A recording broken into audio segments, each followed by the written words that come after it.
Hey, ladies and gents, we're back with some World Warplanes, and I am flying the 302, the Russian Tier 7 Premium, the little red rocket. Not a bad little plane. Lately, I've been just playing planes that are not, I guess, played often. You don't see a lot of 302s in general. But I do like it on occasion when I jump in and, um, decide to play a little bit of premium. What's interesting about this game is I was having a conversation with an individual I'd played against in the game before, and then we were playing again against each other in this game. And the charge is made that is this game rigged?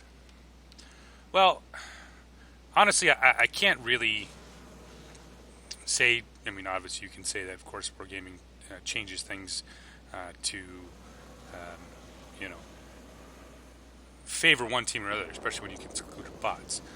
But for the most part, it has mostly to do with the fact is that wargaming just has a really shitty, for the most part, matchmaking and of course balance issues and all that kind of stuff as well. Pick up my first target here. I got a bunch of baddies currently inbound. They've picked up one of those garrisons, and we need to pick this one up here relatively quick. I play all World Wargaming's games, warships, tanks, and in 9 times out of 10, and I'll be honest, 9 times out of 10, the most of the issues you have with what you feel like would be considered a rigged match is the matchmaker. You can't, and Wargaming said they never can or never will, do by win rate.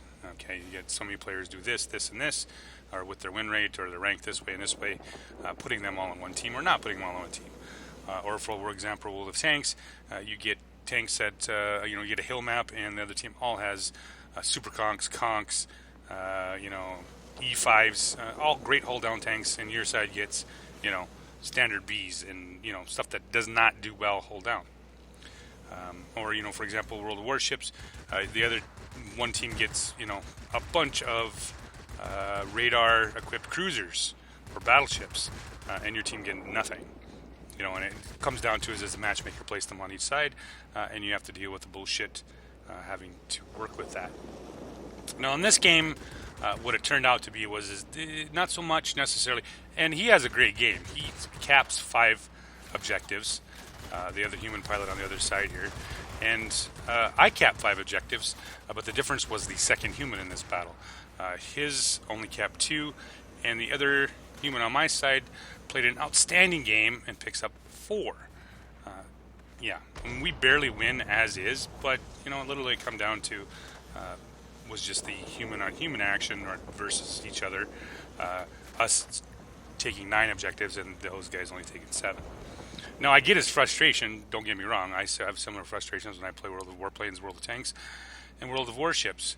The other night we played World of Warships, made Big T, and I think we freaking lost 5 or 6 in a row before we were allowed to win one. But yeah, and it's frustrating, and that's kind of always the deal. But like I said, 9 times out of 10, it just has to do with matchmaking, what ships and what teams were put on each other on the other side.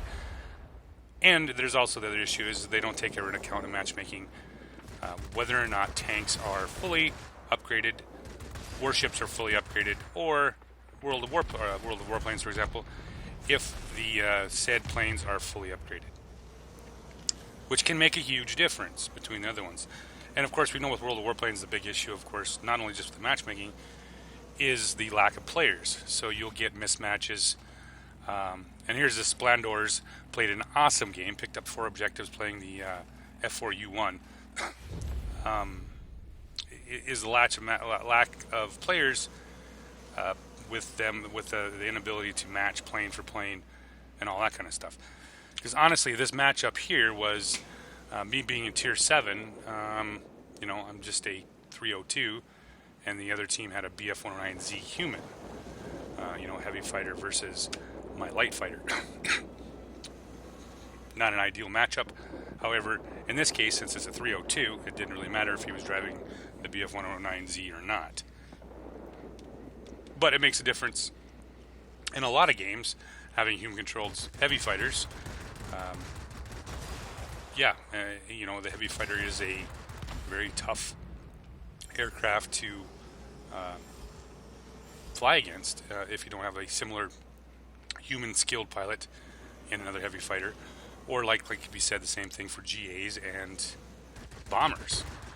Unless you have something to counter them, you're going to get these fucked up matchmaking where the other team gets 2 human bombers or 2 human GAs, and you get 1, and they're better players and all that kind of stuff. And to a certain degree, it's very frustrating to play against something like that. But yeah, so yeah, in my opinion, is it rigged? I don't really think so. I think for the most part, it comes down to is their matchmaking. It's just not a great matchmaking. I mean, sure, there's all other kinds of things you have to take into account. For example, tanks involved, obviously the players based on all that kind of stuff. But yeah, it's for the most part, it's not an easy one to say that a game is rigged.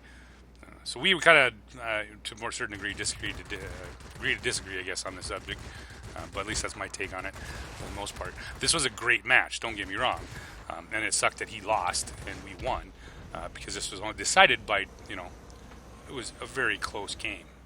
And just the big difference was the number of objectives taken on each side. So we drop down here. Let's P up the P-38. Let's see if we can get this objective picked up here.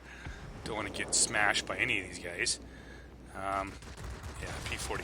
Surprisingly, how good the boost is on it and what this thing can do and achieve, altitude-wise, and the burn, actual, just flying with it. It's relatively slow, unless you're on the boost, at least in my opinion. But I do enjoy the plane. I do play it on occasion. I guess I've always been one of those players that play the non-meta planes, and this is not exactly what you would consider a meta plane. So yeah, the once every 6 months that I pull it out to play a couple games, I do have fun with it. So we're picking up the second objective here, or the third objective, and we nailed that one. We've picked up this objective here. We're back to 3-2, leaving us 411, 537, and we got a pretty similar match up here with the DB605, at least personal point-wise. So pick up the P-38J. Let's see if we can nail a couple more of these guys before we go back to centered. But I understand his complete and utter disdain sometimes for this game because it oftentimes seems like you're getting screwed literally with the matchmaker and losing. And I've always been one of those players, I wish I would just quit, but I don't. And that's why I ended up with like 5 or 6 losses in a row before I win one. Sometimes it's just not working out for you. So I pick up a real nice one. I was kind of hoping he was going to dive in here, and he did. And we just happened to pick up this sector, putting up 4-1. Which is hopefully going to start closing the gap here. So we're down just a little less than 100. We need another objective here as well. So I'm flying this way, and I noticed when I get over here that we do have a couple heavy fighters, and I do have the other human is below me. I'm sorry, not the other human. Where is he at? He's coming across the backside. But when I get over here and I start working this objective over here, we pick up the fact that the other human, Splandors, is inbound here. So I'm picking up as many targets as I can. Not only hoping that we were going to lose, but there's only 4 of them left with roughly, 630 to 580. So we picked up another defense fighter. We got one more guy right here. Here is the human BF-109Z. He nails the BF-109Z on the other side, and that leaves me a chance at least possibly to catch him here before he gets away and try to pick him up here. I'm going to pick up one quick one there, and then we're going to get right back in on this BF-109Z. He's working that bomber over, and I got the boost to stay with him in the vertical here, and of course the range. He's starting to pull away just a little bit at a time here, but with the boost on this thing, I'm able to keep up with him. Trying to keep off overheating the guns as much as possible. I'm trying to save my bomber at least as quick as much as possible. There we go. Now Splandor has moved over to he's on the other objective on the other side, so he's working that target. He's only got halfway to go. I need to pick this one up as well if we're going to work it out. So this worked out. The fuck is that thing? Well, yeah, you don't see a lot of them, so there's not a lot of people know necessarily what this is, especially if you're not, been around for a while. Excuse me. Still getting over my allergies, so bear with me here. Alright, so we got one bomber left here. We need to pick up both of these objectives here to win this. Splandors is working the hell out of that over there. I got the bomber somewhat safe here. I need to pick up, just finish one more target off here, and I was waiting for him. Here he comes. There we go. We picked up that objective. We're back to 3-2. 732, 771, and Splandor picks up that one just at the right time. 744, 774, and there is a 3-on-3 fight going on here. All right, so we're back to center objective here. We are 4-1, 768, 780. What a great fight, you know. And I just thought I'd talk about this because this ended up being a great fight between another really good pilot. You know, we talked about this after the game about the rigging. Not necessarily agree with him about it. You know, like I said, once again, this is more of a fact. It was, you know, matchmaking. So with that said, guys, thanks for watching and have a good night.